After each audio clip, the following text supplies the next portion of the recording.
가수 양희은 씨의 그 상록수라는 노래가 있습니다. 이 노래는 되게 우여곡절이 많은 노래인데요. 처음에 이게 금지곡이 돼서 이제 부르지 못하다가 이 금지가 풀리면서 이제 국민 가요가 되었습니다. 근데 이 노래의 배경을 들어보니까 이 노래는 원래 이 결혼식 축가로 불려진 노래라는 것입니다. 그 1970년대 노동자들이 너무 가난해서 이제 결혼식을 치를 돈이 없어서 아마 노동자들이 이렇게 단체 결혼식 할 때 축가로 불렸던 노래라고 합니다. 이 축가라고 하는 의미를 가지고 이 가사들을 보니까 또 새롭게 다가오는 것을 느꼈습니다. 가사를 보니까요. 저들의 푸르른 솔잎을 보라. 돌보는 사람도 하나 없는데 비바람 맞고 눈보라 쳐도 온 누리 끝까지 마음껏 푸르다. 우리 가진 것 비록 적어도 손에 손 맞잡고 눈물 흘리니 우리 나갈 길 멀고 험해도 깨치고 나아가 끝내 이기리라. 깨치고 나아가 끝내 이기리라. 축가치고는 되게 비장한 노래이긴 한데요. 오늘 노래 가사를 보면 그 소나무를 보면서 그 소나무가 돌보는 사람이 없지만 온갖 역경에도 푸르른 것처럼 부부가 힘든 상황 속에서도 함께 마음을 합쳐서 헤쳐나가보자, 그런 결의를 다지는 노래입니다. 근데 우리 가사를 보면서 어떤 생각을 했냐면, 소나무가 돌보는 사람이 없다고 했는데 성경을 보게 되면 그렇지 않다고 얘기하거든요. 내일 아궁이에 던져지는 들풀도 하나님께서 돌보신다, 그런 말씀이 있습니다. 그 말은 하나님께서 하나님을 닮은 인간도 돌보신다는 말씀이거든요. 비록 인간이 죄로 말미암아 하나님과의 관계가 깨졌지만 하나님께서는 다시 우리에게 찾아오셨다는 것입니다. 지난주에는 예수님과 니고데모와의 만남을 나누었는데 오늘은 예수님과 사마리아 여인과의 만남을 나누려고 합니다. 이 두 만남은 약간 대조적인 면이 있습니다. 니고데모는 유대인 종교 지도자였고 유대인이었고, 이 사마리아 여인은 그냥 평범한 한 여인이고 사실 비유대인입니다. 두 사람의 어떤 지위나 경제력에 있어서는 큰 차이가 나고요.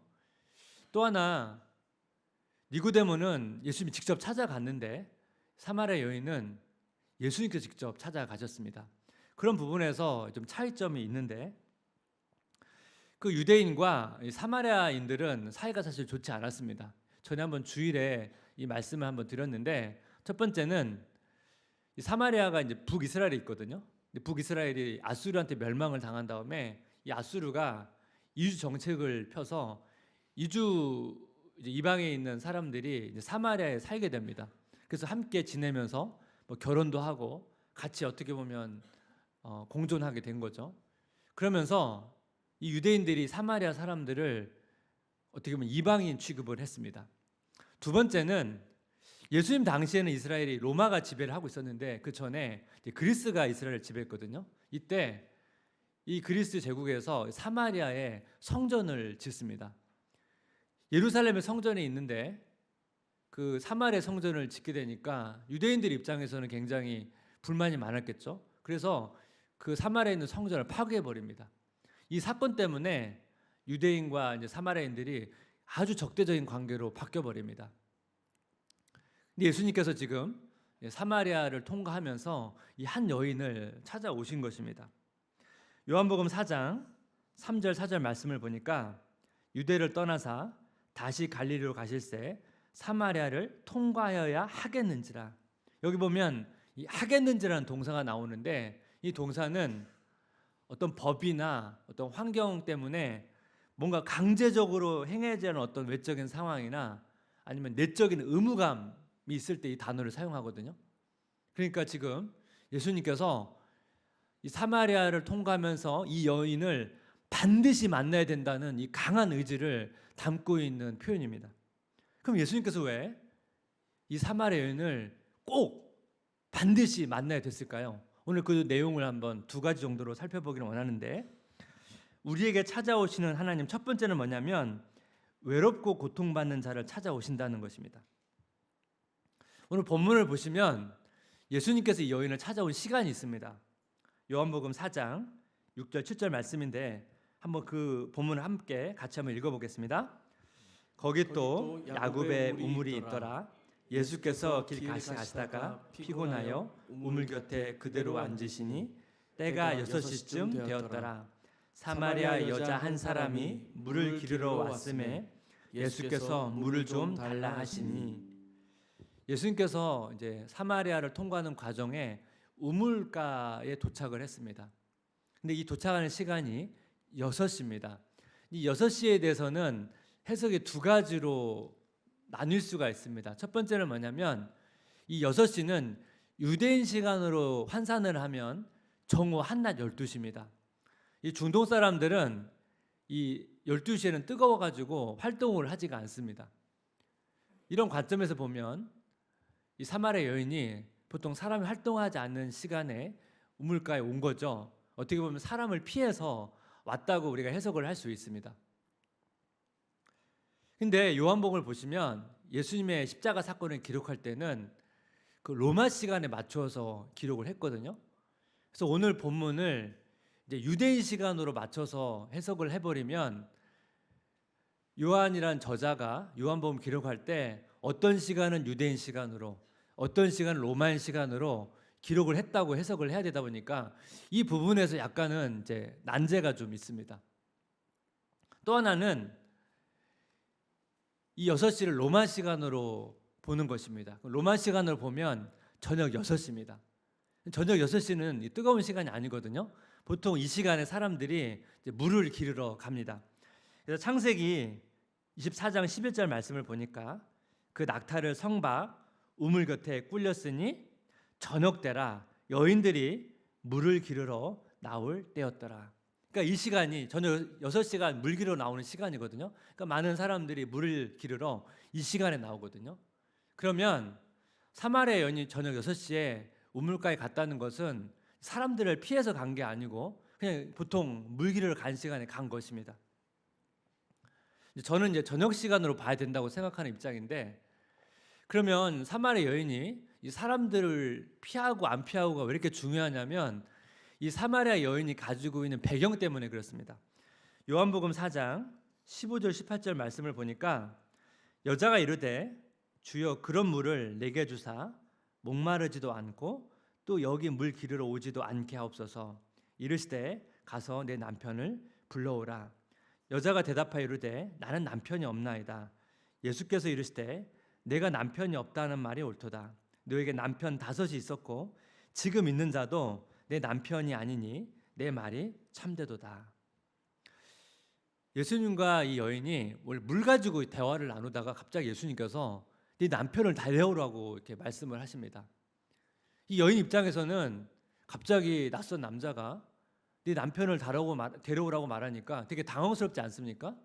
그래서 나는 남편이 없습니다 이렇게 말을 합니다. 그 당시 유대인 여자들이 보통 10대에 결혼을 했거든요. 그러면 나는 남편이 없다는 말은 사실은 자신은 과부라는 말을 지금 둘러서 말한 것입니다. 근데 예수님께서 이 여인의 과거를 다 아는 거예요. 네가 전에 남편 5이 있었고 지금 살고 있는 사람은 남편이 아니다. 그 얘기를 다 알고 있는 거예요. 그 당시 유대인의 결혼 생활과 이혼을 보게 되면 이혼을 할 때 보통 남편이 훨씬 주도권이 있었습니다. 그래서 사실 중요한 이유도 아닌데 그 내용을 가지고 이혼을 할 수 있었거든요. 그 당시 어떻게 보면 이 아내는 되게 피해자이죠.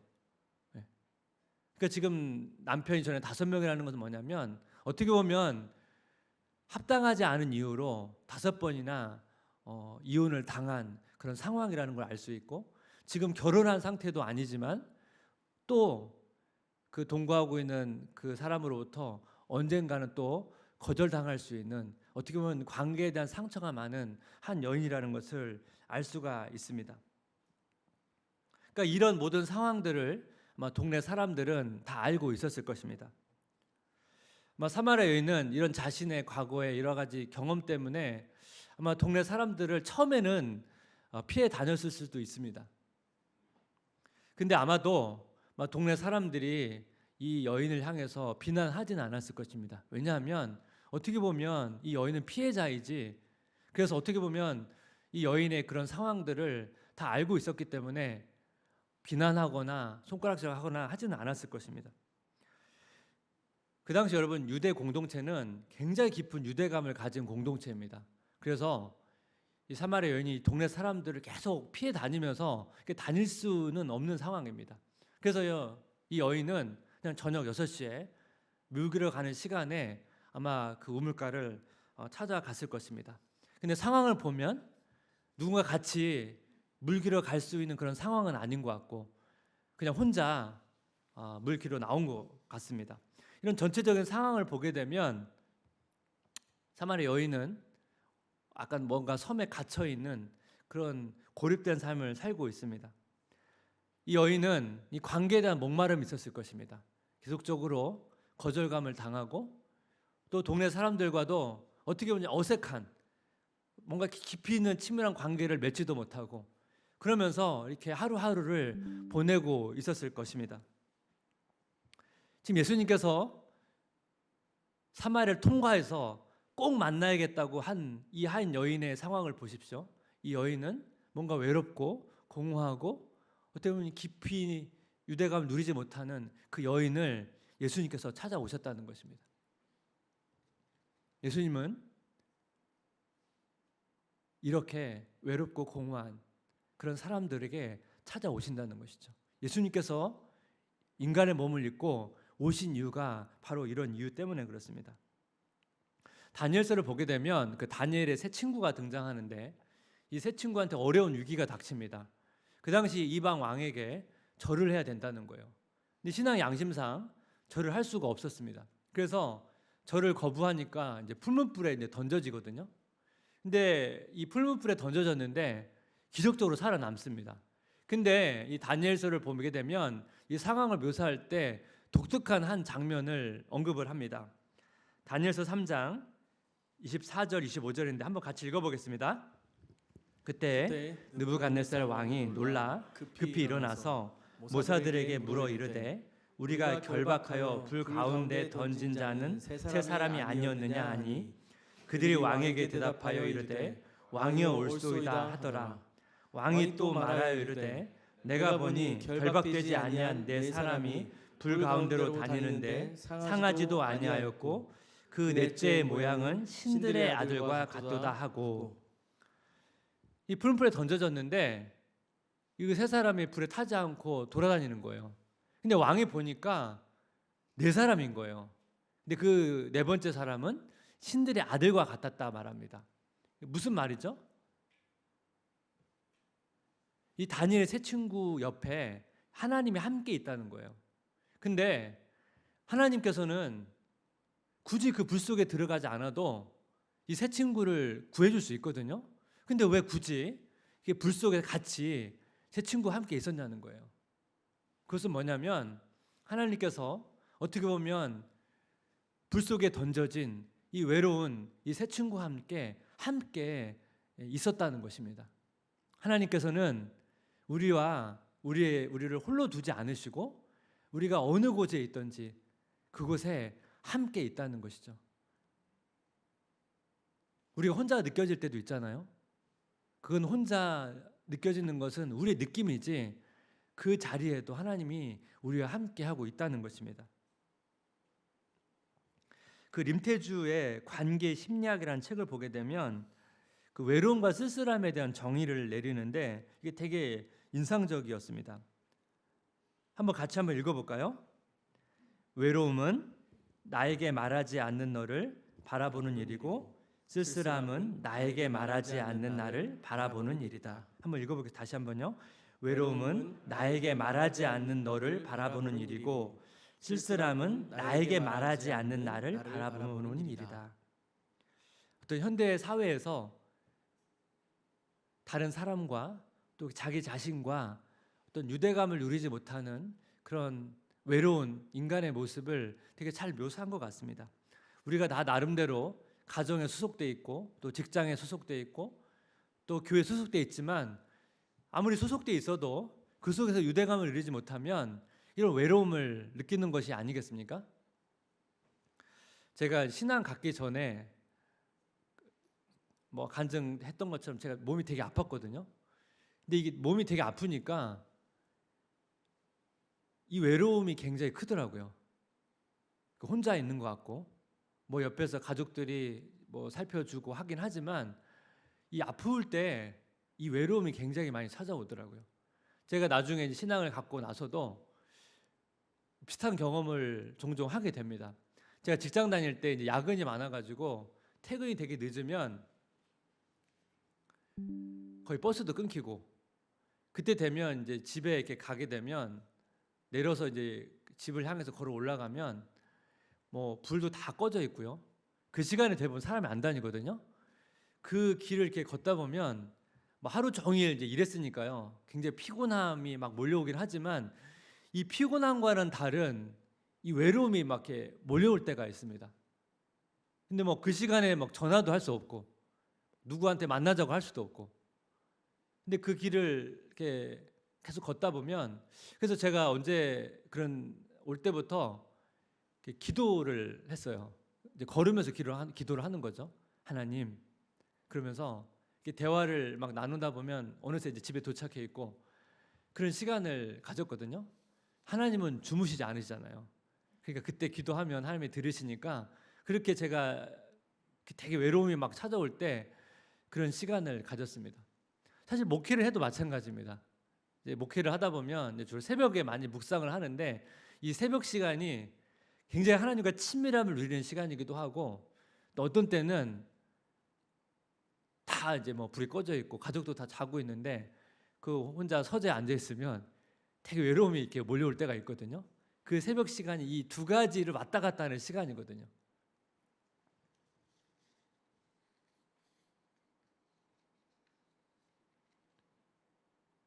하나님께서 그 가운데 우리가 찾아오신다는 것입니다.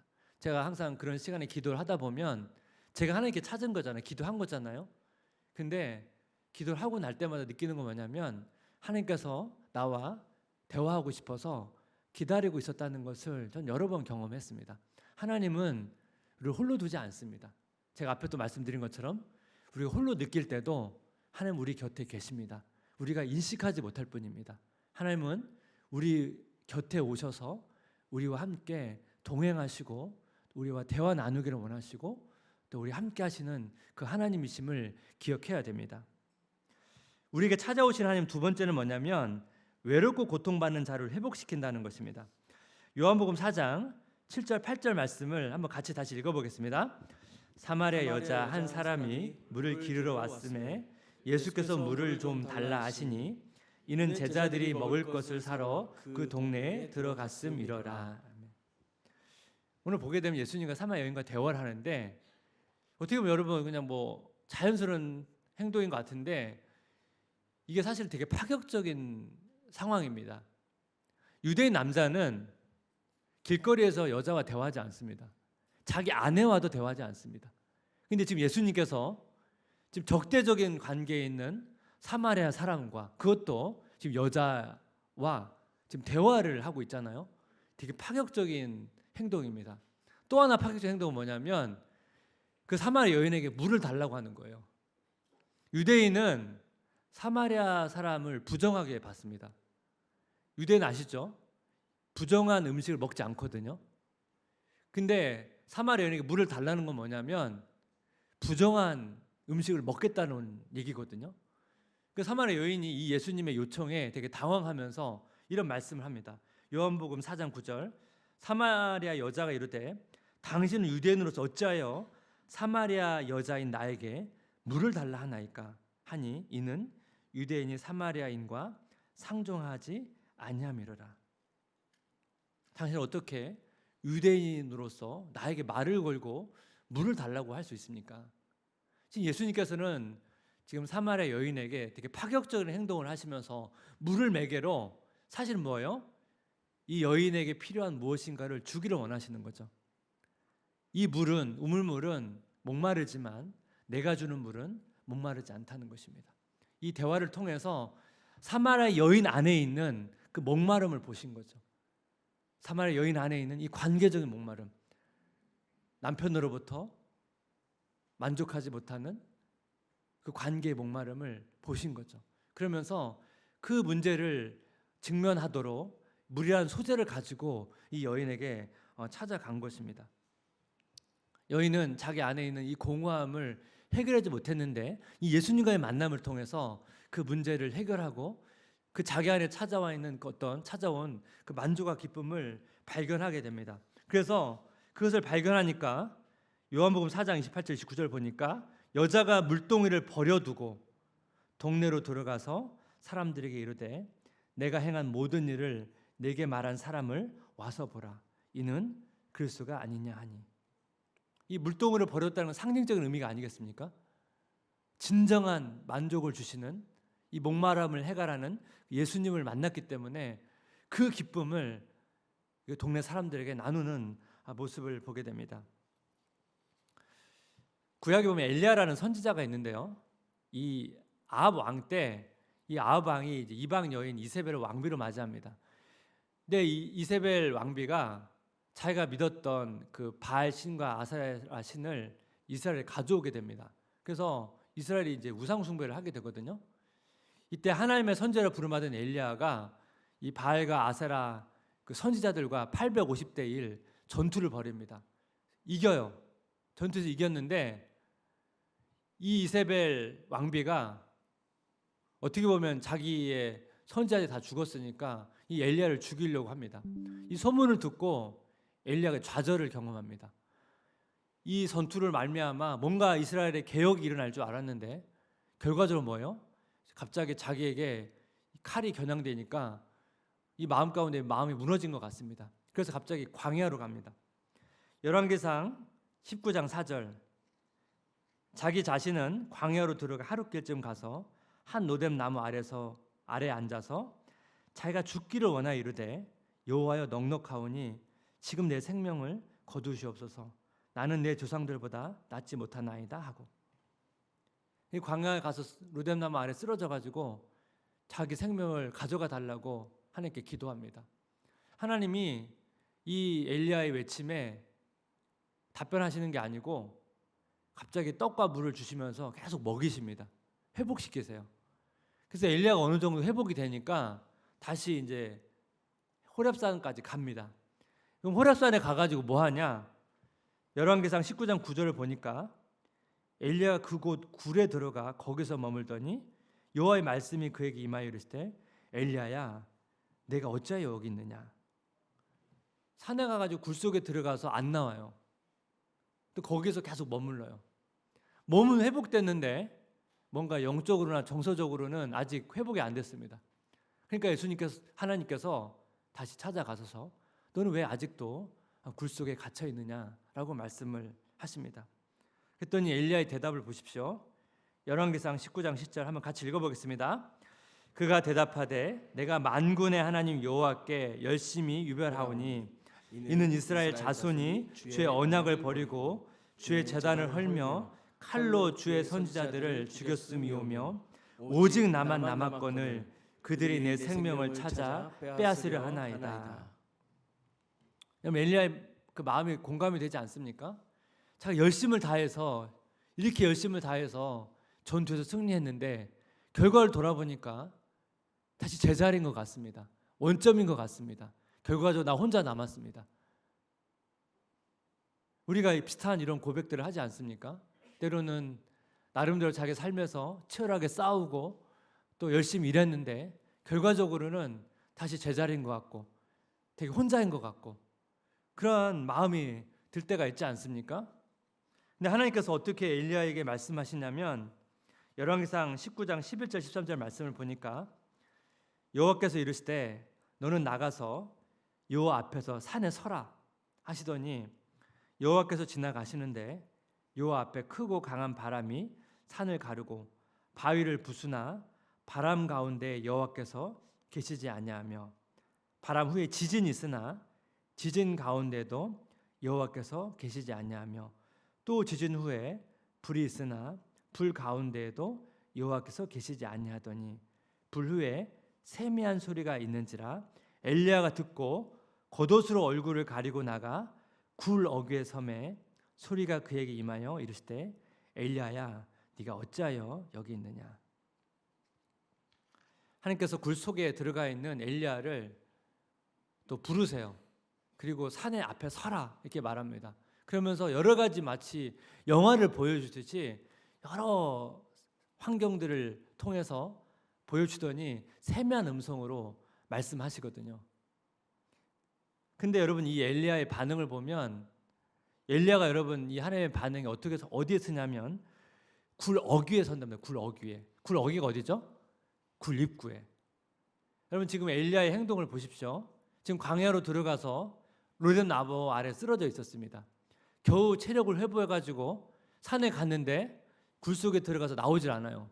그래서 하나님이 계속 설득해서 나오라고 해가지고 산 앞에 서라고 했는데 굴에 나온 것도 아니고 들어가 있는 것도 아닌 굴 입구에 서가지고 서 있는 엘리야의 모습을 보게 됩니다. 여러분 이 상황에서 여러분 하나님 입장에서 엘리야를 보십시오. 지금 하나님께서 지금 엘리야를 계속 찾아가셔서 기다리시고 설득하시고 권면하시면서 엘리야의 회복을 돕고 있는 모습을 보게 됩니다. 어떻게 보면 하나님이 그냥 잘라버릴 수도 있잖아요. 넌 자격 미달이다. 근데 하나님께서 계속적으로 포기하지 않으시고 엘리야를 추적해 가시면서 말씀하시고 여러 모양으로 엘리야의 회복을 돕고 있는 모습을 보게 됩니다. 하나님께서 우리에게도 동일하게 이렇게 찾아오신다는 것입니다. 제가 앞에서 말씀드렸던 것처럼 공부를 해도 사실 공부는 끝이 없잖아요. 일도 끝이 없어요. 해도 끝이 없고 자녀 양육도 마찬가지고 어떻게 하다 보면 뭔가 계속 제자리에 있는 것 같고 그런 것을 경험할 때가 있습니다. 엘리야처럼 뭔가 혼자 있는 것 같고 되게 외롭고 답답하고 문제는 해결되지 않고 그런 상황 속에 있을 때 우리 곁에서 힘듦 속에서 함께 하시는 그 하나님을 우리가 느낄 수 있어야 된다는 것입니다. 예수님께서 우리에게 믿는 자들에게 구원의 티켓만 주시고 방관자로 계신 분이 아니에요. 인간의 몸을 입고 오셔서 십자가에 죽으시고 부활하셔서 하늘로 승천하셨지만 성령님을 보내주셔서 우리와 함께 하셔서 우리와 동행하시고 우리의 회복을 돕고 있다는 사실입니다. 하나님 인격적인 분이세요. 그래서 우리에게 말씀하시잖아요. 내가 어찌하여 여기 있느냐. 계속적으로 말씀하시면서 기다리시고 우리의 회복을 기다리시면서 돕고 계시는 그 하나님의 사랑과 은혜를 우리가 우리 삶 속에서 느낄 수 있어야 된다는 것입니다.